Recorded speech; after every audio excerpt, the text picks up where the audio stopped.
Duracağım senden uzak, göreceksen yaşamak ben olmadan sana da çetindir. Darıkar ağlıyorum, yaremi bağlıyorum, değerim ki kısmetimdir.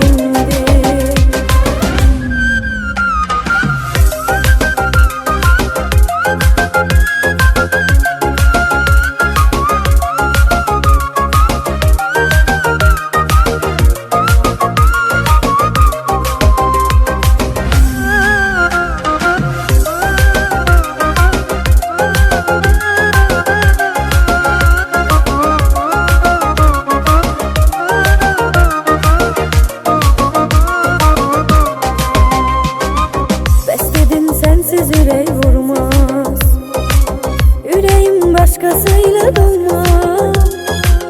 Seven öz sevdiği insana bu kadar itibarsız olmaz. Seven öz sevdiği insana bu kadar itibarsız olmaz. Duracağım senden uzak, göreceksen yaşamak ben olmadan sana da çetindir.